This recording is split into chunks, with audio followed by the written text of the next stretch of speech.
Ciao a tutti gente, ancora una volta ben ritrovati sul mio canale. Ancora una volta siamo qui a fare una video recensione di un gioco indie, ovvero Curious Expedition 2, che ci catapulterà nel mondo dell'esplorazione e un po' diciamo anche del colonialismo di fine 800. Ma bando alle ciance, non stiamo a tediarci troppo,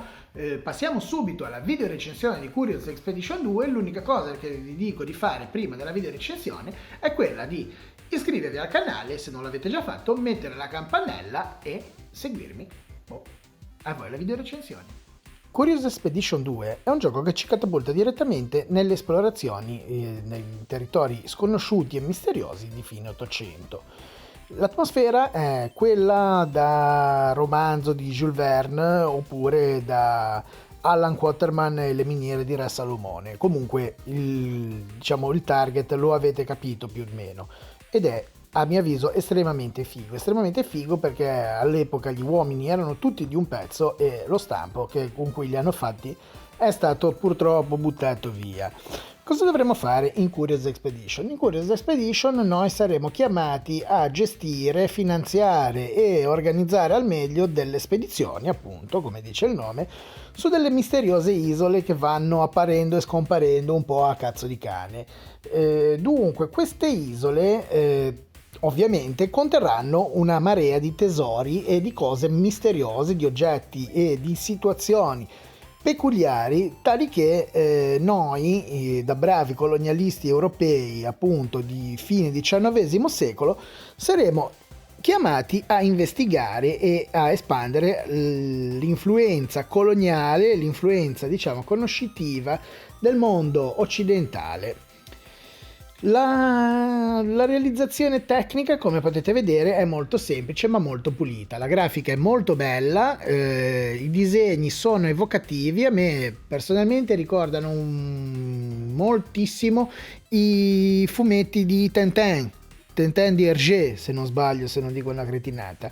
E che ci stanno benissimo in questa atmosfera appunto molto retro, con un vago sentore steampunk, però di steampunk non possiamo di sicuro parlare.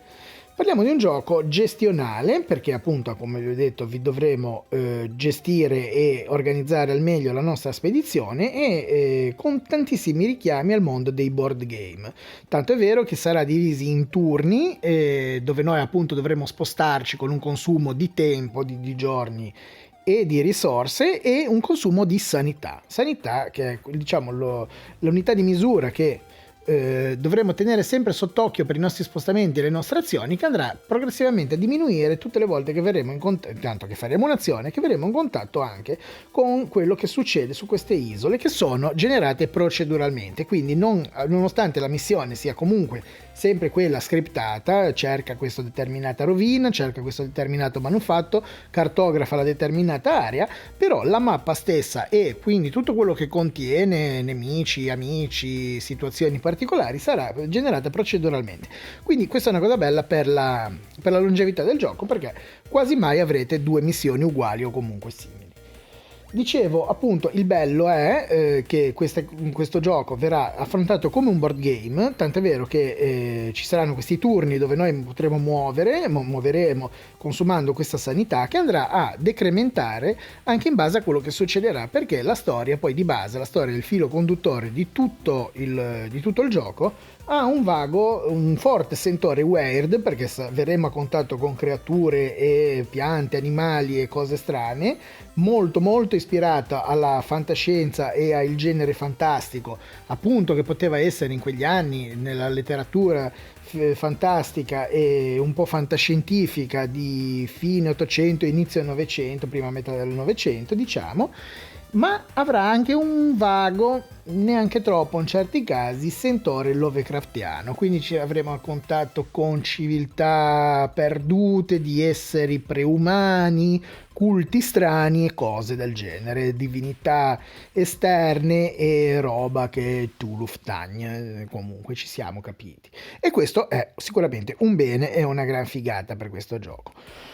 Purtroppo non è tutto oro quello che luccica, perché intanto, come vi dicevamo, le isole e le missioni create proceduralmente purtroppo delle volte fanno un brutto casino, perché essendo appunto create a caso quasi, comunque con un algoritmo tutto loro,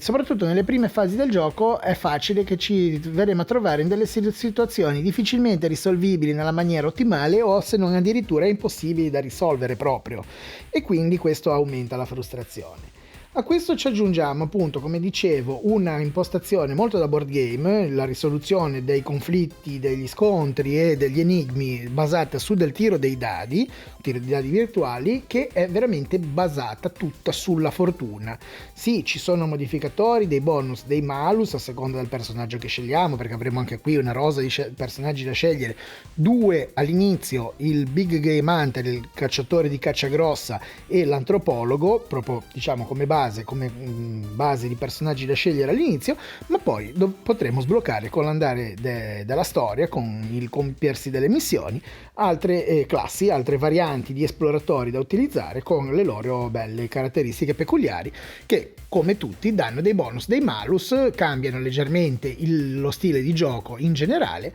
che però rimane, come ho detto, purtroppo legato troppo tanto alla fortuna, al tiro dei dadi, e spesso e volentieri, soprattutto nelle fasi un pelo più avanzate del gioco, se nelle fasi principali potevamo avere dei problemi su isole diciamo